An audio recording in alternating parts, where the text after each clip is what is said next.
இப்போ நீங்கள் சாப்பாட்டுக்கோ சப்பாத்திக்கோ ரொட்டி இட்லி எதுக்கு வேண்டாலும் நீங்கள் யூஸ் பண்ணிக்கலாம். யூஸ் பண்ணி நல்ல மணமாக இருக்கும். நல்லா செஞ்சு பாருங்கள், நல்ல டேஸ்ட்டாக இருக்கும்.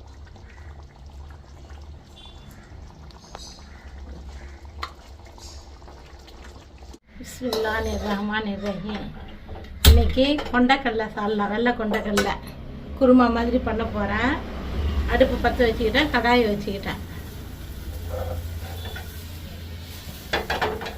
சட்டி காஞ்சிச்சு, எண்ணெய் ஊற்றுறேன்.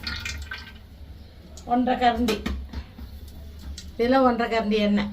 2 வெங்காயம் 2 அரிஞ்சு போட்டுட்டேன். அது கொஞ்சம் பொன்னிறமாக ஆகட்டும். ஆமாம், வெங்காயம் பொரிஞ்சிச்சு. 2 டீஸ்பூனு இஞ்சி பூண்டு விழுது.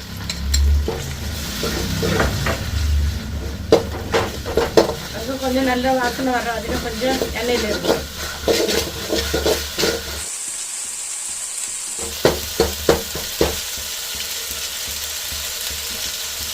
இஞ்சி பூண்டு வதங்கிடுச்சு. ஒரு 5 பச்சை மிளகாய், தக்காளி ஒரு 2,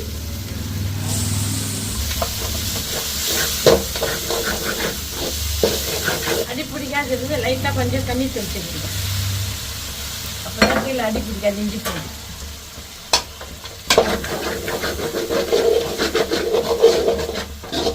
அடுத்தது கொத்தமல்லி புதினா தேவைக்கேற்று போட்டு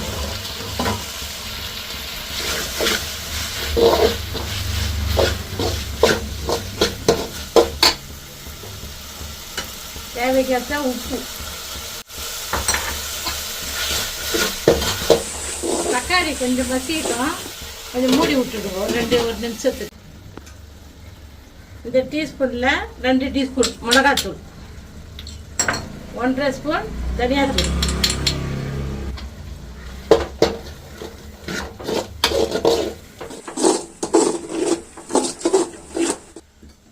தண்ணி தொளிச்சிடுங்க. இந்த அடி ஓரத்தில் கறி பிடிச்சிடும்.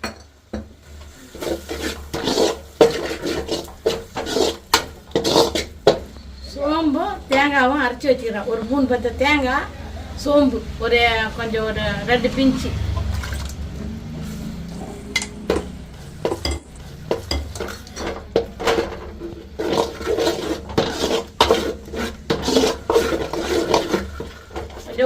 ஒரு கிளாஸ் தண்ணியை ஊற்றி கொஞ்சம் நல்லா கொஞ்சம் மசாலா வாசனை போகிற வரைக்கும் கொஞ்சம் மூடி விட்டுருவோம். மூடி விட்டுருவோம்.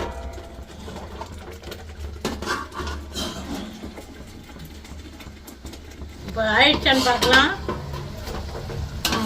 மசாலா வாசனை போயிடுச்சு. நான் 1/4 கிலோ கொண்டக்கடலை வெள்ளைக்கடலை எடுத்து விசில் ஒரு 3 விசில் வச்சு ஒரு 5 ஹவருக்கு முந்தைய ஊற வச்சுடுங்க. ஊற வச்சுட்டு இதில் கலந்துட்டுங்க.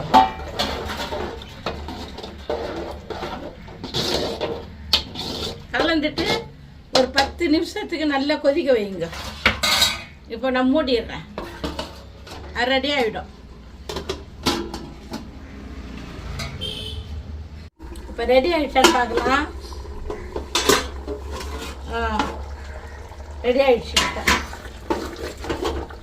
மாஷா அல்லாஹ், நல்லா அழகான குருமா ரெடி, கொண்டக்கடலை குருமா. இப்போ நீங்கள் சாப்பாட்டுக்கோ சப்பாத்திக்கோ ரொட்டி இட்லி எதுக்கு வேண்டாலும் நீங்கள் யூஸ் பண்ணிக்கலாம். யூஸ் பண்ணி நல்ல மணமாக இருக்கும். நல்லா செஞ்சு பாருங்கள், நல்ல டேஸ்ட்டாக இருக்கும்.